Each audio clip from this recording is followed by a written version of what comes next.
pada anak-anak dan orang dewasa hampir sama. Cuman pada anak-anak, karena anak-anak cenderung kan tidak tahan menderita ya. Kalau orang dewasa kan cenderung mengabaikan, udahlah biarin deh gitu kan. Tapi kalau anak-anak biasanya rewel. Apalagi kalau cacingnya cacing kremi, dia rewel terutama di malam hari. Karena mau tidur gatel area anusnya gitu. Terus kalau gatel itu kan digaruk-garuk sampai luka, tambah rewel lagi anaknya kan. Terus biasanya ada keluhan di saluran pencernaan, mual, muntah, kembung, sakit perut gitu. Terus bisa diare kalau misalnya si cacingnya udah berkembang biak dan banyak, dia demo, nutup jalan di DPR. Udah lewat. Udah. Maka dia nutup jalan, maka si fesesnya, si tinjanya nggak bisa turun, maka terjadi sembelit, nggak bisa pup. Karena si pupnya mau lewat, ada cacing lagi gandengan gitu.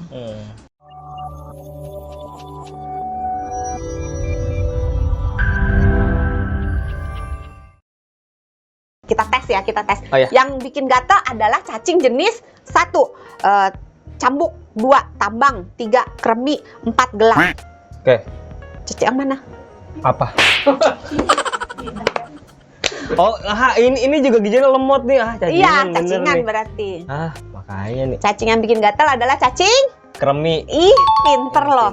Gelang enggak, kremi doang. Kremi. Bener lemot nih, beneran cacingan nih saya nih. Aduh, cek kesehatan apa ya? Iya, nah terus gejala-gejala anemia. Gejala anemia kayak orangnya mulai pucet, terus tangan kakinya dingin, terus rambut suka rontok, kuku suka somplak, rapuh gitu. Beneran? Oh iya. Beneran. Iya. Nah, berarti kalau orang dewasa nih kita udah tahu gejalanya apa, penyebabnya apa. Kalau orang dewasa kita kena cacingan harus tetap rutin minum obat nggak sih? Kalau dia kena cacingan, ini berarti sakit cacingan ya? Iya, harus diobatin lah. Oh iya. Kalau nggak diobatin, dia cacingnya tambah banyak, nanti akan orangnya makin kurang gizi. Tapi harus rutin nggak minum kalau kita? Berarti kalau nggak sakit ya? Oh iya benar. Kalau misalnya nggak sakit, tergantung dia tinggal di mana. Kalau dia tinggal di daerah endemis, nasihatnya ia minum obat cacing teratur. Berapa bulan sekali? 6 bulan sekali. Oh, 6 bulan sekali. Kalau 6 bulan sekali berarti setahun berapa kali? Setahun 4. Lemot beneran. Dek, SD-nya di mana deh? SD sana. Setahun. Tolong Bapak Kepala Sekolah SD, kamu SD mana sih? Garut? Atau Bandung? Atau Sunda kan ya? Jawa apa Sunda sih lo? Sunda, Sumuhun. Sunda kan? Berarti 2 kali setahun. Karena 6 bulan sekali. Tadi katanya 4. Udah dihitung ya pakai kalkulator? Iya, udah dihitung. Jangan pakai kalkulator, aduh. Dan apa? Kemarin saya habis disaranin pakai kalkulator. Bukan, beli obat cacing. Iya. Beli obat cacing sekarang udah bisa lewat minimarket. Saya lewat minimarket kan. Untuk daerah endemis, obat cacing itu bisa diperoleh tanpa resep dokter. Oh iya, udah dijual. Untuk daerah endemis, dan Indonesia termasuk daerah endemis. Jadi minum obat cacing tanpa resep dokter untuk daerah endemis boleh. Di Kementerian Kesehatan Republik Indonesia menganjurkan, WHO, Badan Kesehatan Dunia juga menganjurkan untuk daerah endemis minum obat cacingnya setahun 2 kali alias 6 bulan sekali, walaupun tidak ada gejala dan tidak kelihatan sakit, itu boleh minum obat cacing. Kemarin saya disaranin. Tapi kalau sakit, minum obat cacingnya sesuai karena ada beberapa obat cacing yang harus diulang 2 minggu kemudian gitu, sesuai anjuran. Tapi kalau nggak ada gejala-gejala sakit, misalnya semuanya baik-baik aja, nggak ada cacing yang tampak, kadang cacing itu bisa keluar loh. Lewat pup, jadi gelantungan di area anus. Kita habis minum obat nih. Nggak minum obat juga bisa keluar. Hah? Serius. Atau misalnya dia batuk, muncrat cacing. Walaupun ini terjadi dalam kasus yang ekstrim ya, jumlah cacingnya udah banyak banget. Tapi bisa atau kalau keluar dari lubang hidung. Ih beneran. Tapi kalau minum obat biasanya emang suka keluar cacingnya. Tergantung jenis obatnya. Oh, obat juga beda-beda berarti jenisnya? Beda-beda. Kalau misalnya obatnya yang jenis Pyrantel Pamuat, itu karena dia fungsinya hanya melumpuhkan si cacing, jadi cacingnya itu keluarnya dalam bentuk utuh.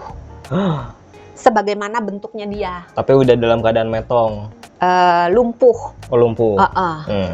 Beberapa metong akibat kelumpuhannya, beberapa ketika dia keluar dia masih dalam keadaan lumpuh doang gitu, tapi belum mati. Ada bedanya nggak sih dok obat cacing yang diminum sama orang dewasa sama yang anak-anak tuh? Atau semuanya sama aja? Tergantung dosis, tergantung jenis cacingnya. Tapi pada umumnya, dan tergantung pada anak-anak, kalau dia nggak bisa minum tablet, kita pilihnya sediaan yang sirup. Karena kan ada yang sirup kan. Kalau Tapi kalau misalnya dia bisa tablet, pilihan tablet biasanya lebih murah gitu. Tapi tergantung juga dosisnya, karena dosis tergantung umur dan berat badan gitu. Jadi ngikutin, kan biasanya kalau kita beli obat cacing ada kertas yang panjang gitu. Ada anjurannya dosisnya berapa, ngikutin itu. Terus tadi yang Pyrantel pamoat, kalau yang albendazole, mebendazole itu keluarnya nggak dalam bentuk utuh, tapi udah hancur. Oh, udah hancur, udah kepecah-pecah lah ya. Kepecah-pecah. Iya ya. Lantas kalau begitu Dokter Santi, gimana caranya kita untuk mencegah cacingan terutama yang dewasa ya? Karena kan kita pikir cacingan mah anak-anak, ternyata dewasa bisa kena ya. Apa yang sebaiknya bisa kita lakuin nih sebagai orang Ini dewasa? mencakup seluruh jenis cacing aja ya, karena Iya. kalau satu persatu pencegahannya lama. Oke. Jadi kalau mencakup seluruh marga, Marga. seluruh jenis cacing, maka kita taunya cacing itu bisa masuk lewat mulut, tapi ada cacing yang bisa masuk lewat kulit. Hah? Makanya kalau kita main tanah pakai sarung tangan. Tinju sarung. Kalau kita ke kebun atau berkontak dengan tanah pakai alas kaki, supaya si larva cacingnya itu nggak masuk, atau telur cacingnya mungkin masuk ke kuku, Iya. atau misalnya ke kuku kaki, kuku tangan, atau dia nembus ke kulit, bergerak masuk gitu.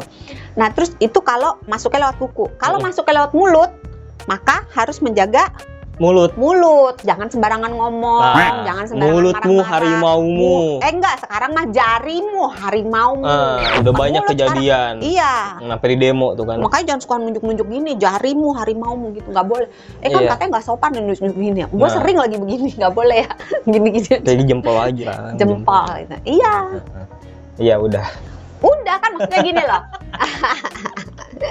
Maksudnya kita menurunkan potensi masuknya telur dari mulut dengan cara makan nih. Jangan makan yang mentah, makan setengah mateng, jangan. Kalau steak gimana? Kalau doyan, steak kan mentah. iya, agak susah memang, karena tergantung si sapinya atau si hewannya itu cacingan atau enggak.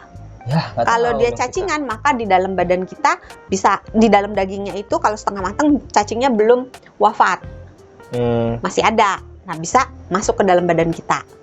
Kalau misalnya mau juga, jangan sering-sering disela. Kenapa? Karena badan kita sebenarnya punya kemampuan untuk memusnahkan cacing itu. Punya imun sendiri. Iya. Kalau imunnya bagus dan jumlah cacingnya nggak banyak. Syarat dan ketentuan berlaku. Nanti kalau misalnya nyuci sayur gitu ya, kan sering kita makan sayur mentah, lalap gitu kan. Lotek ada yang mentah. Lotek ada yang mentah. Lotek bukan mateng ya? Mentah yang mentah ada. mah karedok. Lotek Sunda. Nggak Karedok pernah ke Bandung sih. Ih. Ada lotek Sunda. Lotek Sunda mentah ya? Sunda. Lotek mentah ada. Itu bukan karedok. Bukan. Ada. Ke Bandung yuk. Di sini. Yuk. Ayo. Jajanin ya. Iya.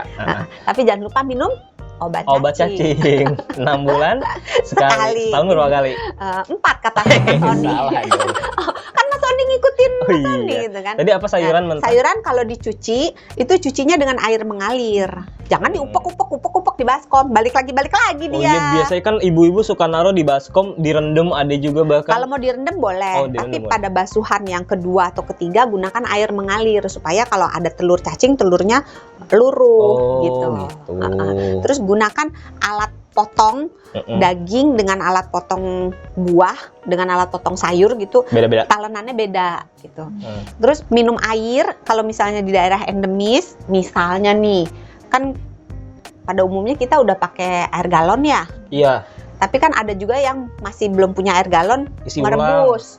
Ada juga isi ulang, tapi kita nggak tahu isi ulangnya dari mana. Kalau air isi ulangnya yang tersertifikasi dan benar-benar isi ulang yang baik, harusnya baik karena dia tiap secara berkala dicek kadar airnya ini dari segala macam bahan-bahan yang berbahaya. Kalau isi ulang yang murah-murah gitu yang kita nggak tahu kan ya, atau misalkan itu kemungkinan kan air tanah kan, atau air sumur, atau air apa? Air pump, air mata. Aduh, lebih bahaya lagi apa? Air ketuban. Ya, jadi kalau misalnya sebenarnya air pump ya kita bicara ya. Kalau dari awal dari si pusat pengolahan airnya itu bersih. Tapi masalahnya dari pusat pengolahan airnya sampai ke rumah kita, apakah kita bisa menjamin seluruh sistem pipanya itu baik?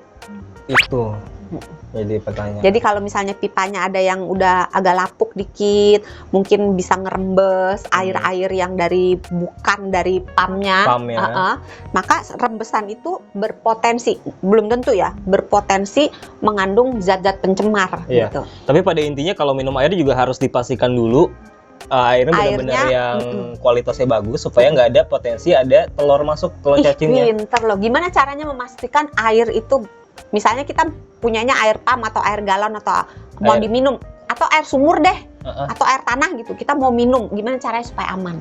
Dimasak. Bebas. Iya benar. Sampai mendidih. Ih bener loh. Padahal ngasal loh. Selama air mendidih. Selama-lamanya. Iya, selama air mendidih, benar. Mendidihnya selama sampai panas. Celup dulu gitu. Panas. Panas gitu. Enggak, jadi setelah mendidih, apinya jangan dimatiin. Oh gitu. Kalau kita di dataran rendah, tunggu 1 menit. Kalau kita di dataran tinggi, gunung ke atas gitu, bukan gunung sari ya, bener gunungan gitu, itu 3 menit.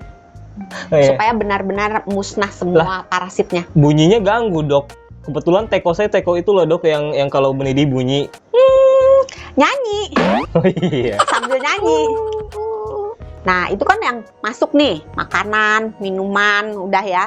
Nah, terus alat makan itu harus dicuci sampai bersih. Terus jangan suka ganti-ganti pakaian dalam. Terus kalau keluar rumah harus pakai sendal. Jangan lupa PHBS. PHBS itu pola hidup yang menjaga kebersihan, terutama tangan dan kaki juga sih. Jadi cuci tangan sebelum makan, cuci tangan setelah berkontak dengan tanah atau kotoran atau apapun air yang kemungkinan tercemar.